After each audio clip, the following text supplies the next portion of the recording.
Should you get the manual transmission Nissan Z, or should you get the automatic? The endless debate will be discussed today in the video. We will review it, and at the end we'll also do a quick little buying guide on the hard to get Nissan Z. Let's go.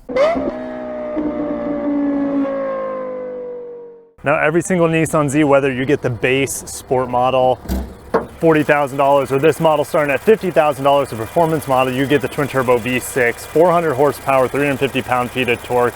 You can get this with a 6-speed manual like we have it equipped today with the XD high performance clutch, or you can get the 9-speed automatic, which is a Mercedes-Benz design, I believe, despite it being made by Nissan's in-house Jatco transmissions. Looking at the Nissan Z on the outside, looks almost identical to the Proto Z.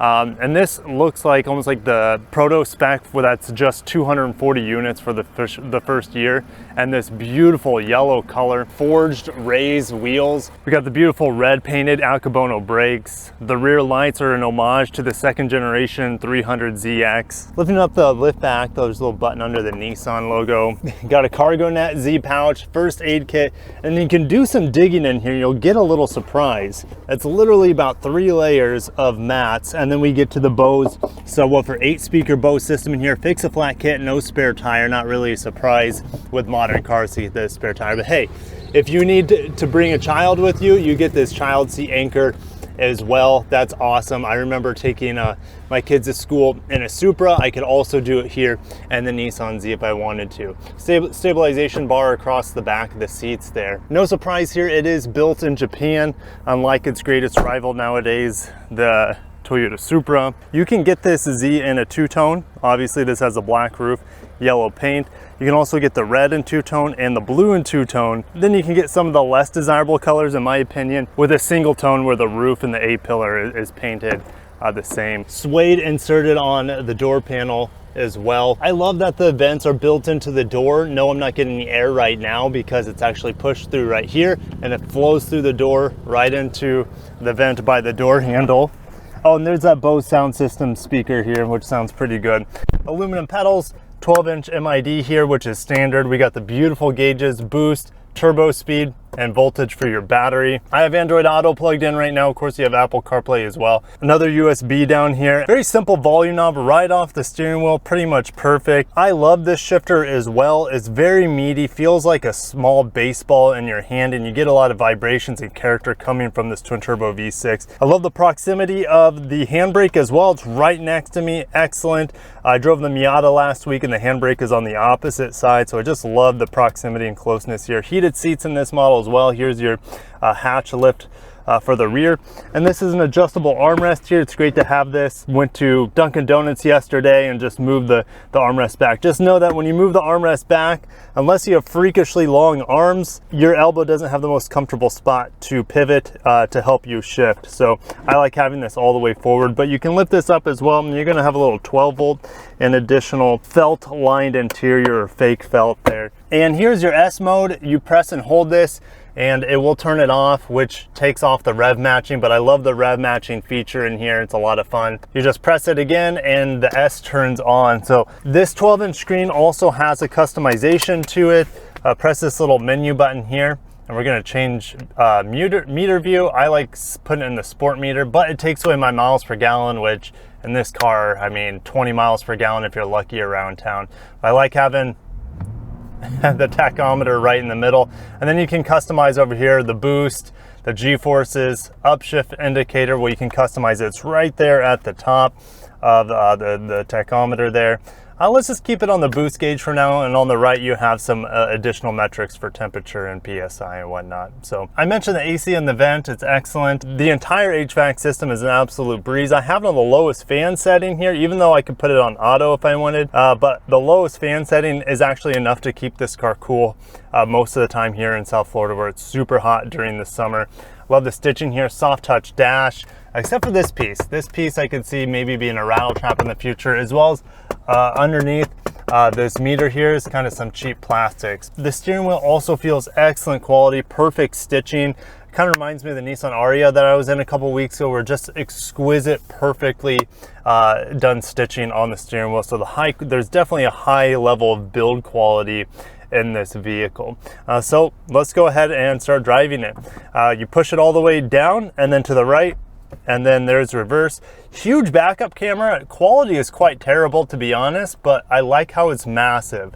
No point of a 360 camera, and this model has parking sensors that are very aggressive in you know, my garage. This vehicle really beeps up and lights up, letting me know I'm getting close to things. I love throwing it in second here in this roundabout, and then we'll talk about this transmission as much as possible and whether you should get this or the 9-speed auto. Sounds great. Oh yeah. The steering is has a nice little heft to it, still very linear and predictable. Really good auto rev matching downshifts as I come to the red light here. And this is a great opportunity to talk about the clutch as well as this manual transmission. Well, the brakes in here are fantastic, as you would imagine. At least in street usage. I don't know what these Akabonas would be like on the track, but the clutch here starts biting early on, which I really like, down at the bottom of the pedal. And then it starts biting, which you would expect, and then it falls off of a cliff and kind of unexpectedly. So here. Yep, I've only, I would say maybe a handful of times started this vehicle really smoothly from a stop. And there's a few vehicles out there that I've driven that are very difficult to launch from a stop just smoothly. You know, the Elantra N comes to mind with a 6-speed manual, and the Civic Si, as well as the Integra counterpart, the A-Spec Advance or the A-Spec Tech package with a 6-speed manual. Those are kind of difficult to launch as well. The problem here is that we have a much bigger engine, and so any imperfections are felt a little bit more compared to those turbo 4-cylinders.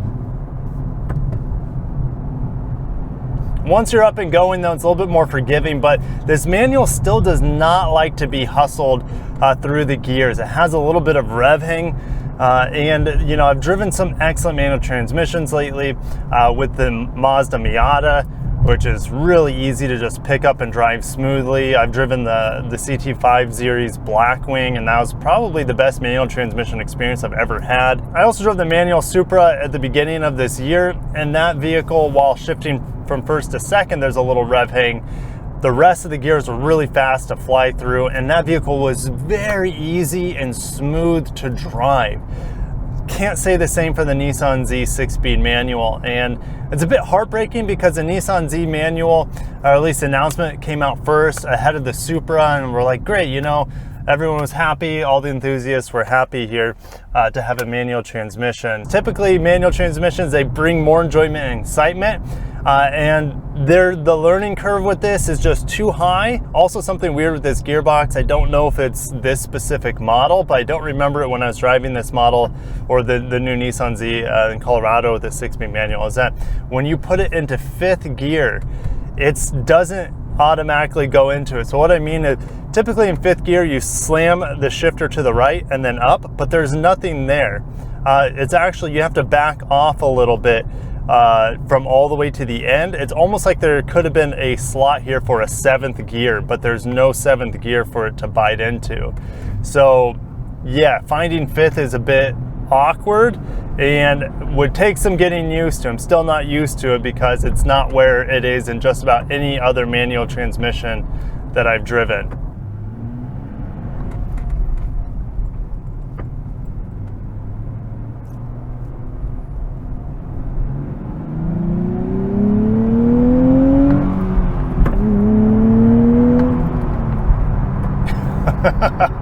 There's a ton of power here.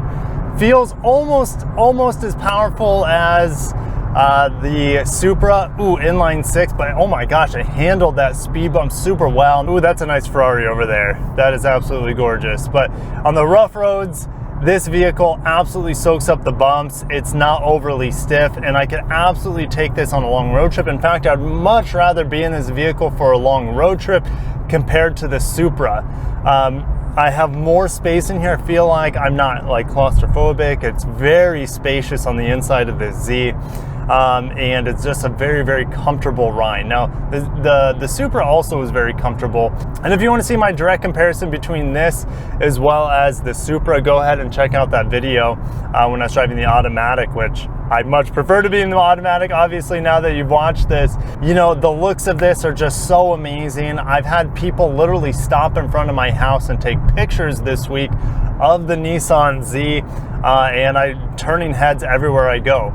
I think a big portion is that there are like none of these out on the street. I've seen one since the launch, and that's rare. I see, for like that Ferrari we just saw a second ago, I see them everywhere.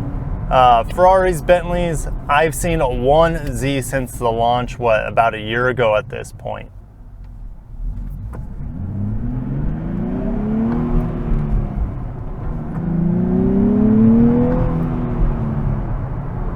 There you go. Yeah, for the best shifts, you really gotta wait and let the revs drop in order to get the smoothest driving experience. And just handling, like, like I mentioned, the ride quality in here is so good for a sports car, you wouldn't expect it. And then I'm having difficulties finding fifth here. There it is, we got into fifth. So we're gonna do a little downshifting here. Into fourth, into third, into second. Oh, the auto rev, Nissan's done an amazing job with the rev matching here. It's fantastic. Okay, just rolling into second there since it wasn't completely stopped.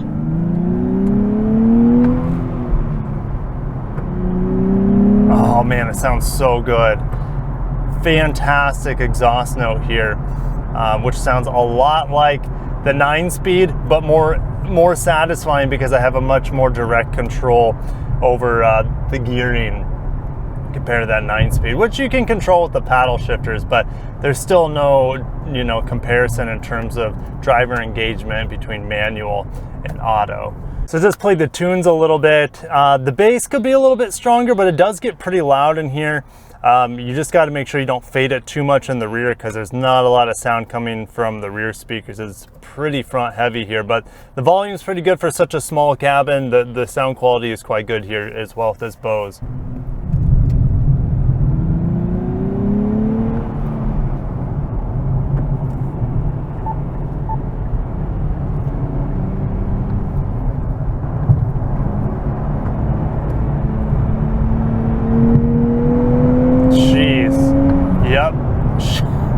She goes, just digging out a fourth. It'll easily do triple digits. And the last time I think I went this fast in the Z, I was at altitude, so I wasn't getting quite the same amount of thrust as I am here. I'm going to 80, feels super stable. I get a little bit of road noise, but you know, I'm in a performance car that's very lightweight, so I'm expecting it to be a little bit louder experience. But what about wind noise? It's actually extremely minimal. If I really strain myself, I maybe can hear something around the mirror, but this would be a great car to take on a road trip. Like I mentioned, the space, the comforts here, as well as the isolation from the wind noise. The road noise is kind of, you know, like white noise to me. Wind noise is what really is annoying, I think, when you're out driving at sustained speeds on the highway, and I don't have like any wind noise here. It's great. I feel very sealed in. Now I do have radar cruise control here. No lane keep assist, but at least I have radar cruise. It's set at 72 right now. Now it will slow the car down. Just keep in mind that you still have to do the manual transmission if it really comes to a much like reduced speed. But flipping it into fifth there,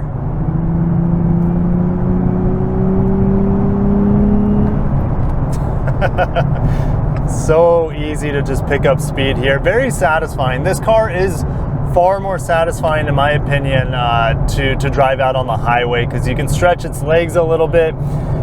You know, it feels more like a grand touring car anyways. Yeah, I really like driving the Z out here on the highway, and if you're going to be taking long road trips in this vehicle, I would actually rather be in this than the Supra, there's no doubt. But let's head back in the studio. I want to take a look at the buying guide and the builder for this, walk you guys through that, as well as see what's available in my area here in South Florida, which would be a perfect hotspot for these cars. the market would be right for them if there's availability. So let's go ahead and check it out. All right, just got in from driving the Z. Actually, I took my dad out in it after I recorded. He's home, or he's here visiting from Nebraska, so we took him out in it, and he remembers every generation of Z since the 70s, essentially. So that was pretty cool. That was a treat. He was very excited, and it was great that I could take him out in the new Z, which is absolutely amazing vehicle. All right, so buying guide. Yes, I think I would actually be getting the 9-speed auto here, which is a no-cost option. Now, the proto spec, yes, you can build and price it, but there's only 240 units nationally, and most of them are spoken for.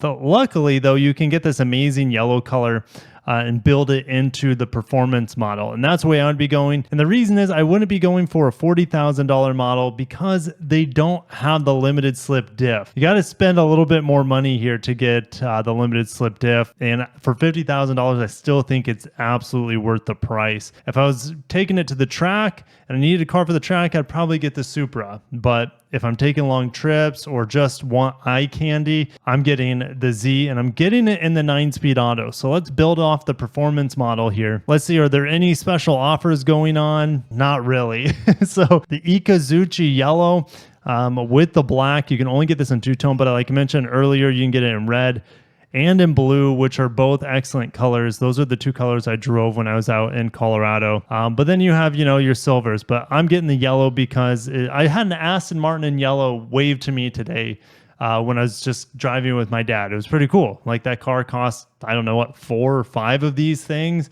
And yes, he respected and gave a wave to the yellow Z. Now, heading on to the interior, I had the model in black, but if I try to change the interior here to red and black, it says I have to get a different paint color. So I would have to get the black. The only way I can get red or blue interior at this point in time seemingly are with the black diamond paint color. Not worth it. And building it is probably the best option for you, so you get exactly what you want if they allow you to build it. Because the crazy thing that's going on right now is that there still just are no Zs out there. 6 in my area, and I am a very populated area, which would be great for sports cars here in South Florida. There are only 6 within 200 miles, and they're about the price, assuming they don't mark it up when you go to the dealership. They're at about the price that the sticker is asking. So around $54,000, and there are none in yellow. There are also none in manual transmission. Looks like they're all automatic here, which is quite crazy, but hey, the automatic, in my opinion, is a better experience overall anyways. But I'll see you guys battle it out down below. Manual or automatic for the Z, which color would you be going for? Would you be getting the sport model with the open differential? Just want to go back and drive the Z some more. I'm getting more and more used to the manual, and you just have to shift really, really slow with it because there's some rev hang, and it's a bit lurchy in first gear. No matter how good I get at it, I'm still not perfect. But anyways, I'm going to end it there. Thank you guys. Have a great day and peace.